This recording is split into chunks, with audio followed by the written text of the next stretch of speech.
Well, if y depends upon x and you sketch the graph and you want to find out slope of the function at a particular point, you make use of the slope. If your function is not a straight line and you want to find out the slope at a particular point, you use derivative. For example, look at this function. If you want to calculate derivative at this point, you can use derivative. Similarly, you can also find out derivative at this point, at any point, and you can see the derivative varies from point to point. For example, if you take the derivative is nothing else, it's a tangent, right? So this is the derivative and tangent is negatively sloped. Now look at this point. If you draw a tangent over here, it has a straight line parallel to the horizontal axis, and it means that slope of the function is equal to 0. Similarly, you can see if you draw a tangent over here, for example at this point, you can again find out the derivative and it is positively sloped this time. So it means that slope varies from point to point. So if you want to quantify slope at this point, or at any point on this graph, you can make use of the derivatives. So now the question is, how can we take derivatives? Before further discussion, you guys are requested to like this video, subscribe to Shaw Academy, and press the bell icon to get regular updates of this channel. To understand derivatives, let us discuss some rules, some basic rules which are used in derivative. The first rule used in derivative is power rule, and for this we assume that if y is your dependent variable and x is your independent variable, and you want to find out slope of the function at a particular point, how would you take the derivative? How would you find out slope of the function at a particular point? Power rule tells you that, for example, if y is such that y is equal to x to the power n, and you want to take the derivative of y, how do you take the derivative? The notation of the derivative is d by dx of y, right? And note that d by dx is the derivative, but this is the symbol of simple derivative. Simple derivative is 1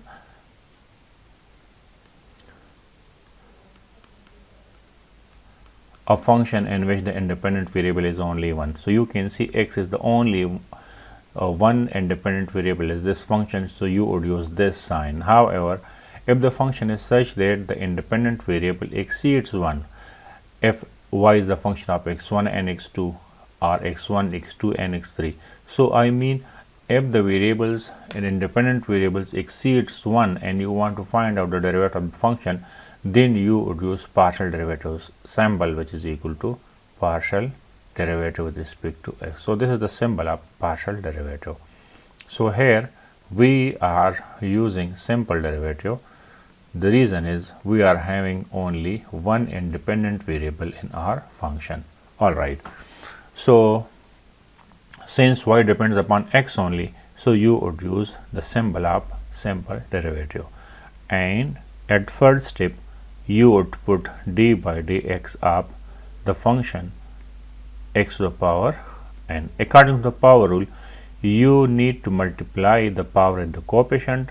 The coefficient of this x is 1 in this case, so it is n into 1, and x to the power should be reduced by 1. So this is equal to n times x to the power n minus 1.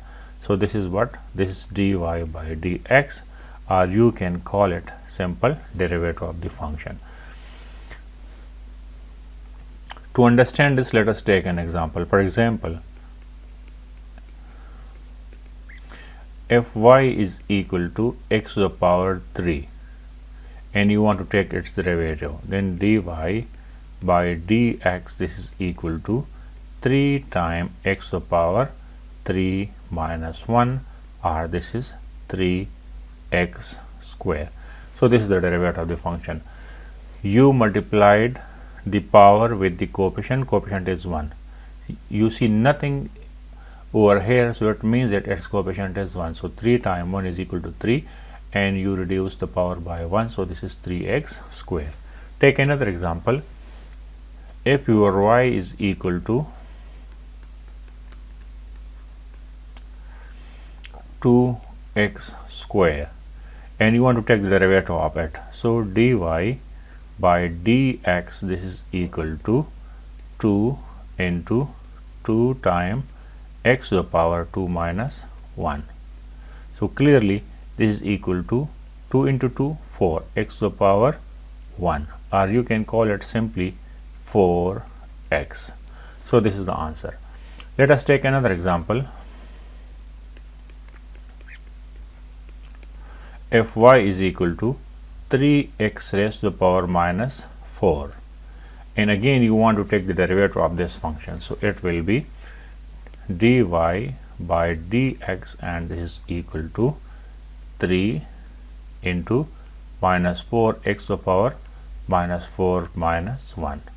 So this is equal to plus 3 and minus. So if you multiply them, plus and minus results into minus 12x to the power minus 5, and this is the derivative. Let us take another example. If your y is such that it is equal to minus 5 x to the power minus 3, and you want to take the derivative of it, so the derivative will be dy by dx, and this is equal to minus 5 into minus 3 x to the power minus 3 minus 1. So this is equal to minus 3 into minus 5, this is equal to plus, because if you multiply minus with minus you get plus 15 x to the power minus 4. So this is the answer. So this is how to apply a power rule to take the derivative of the function. For further rules, see you next video. Thank you. Thanks for watching.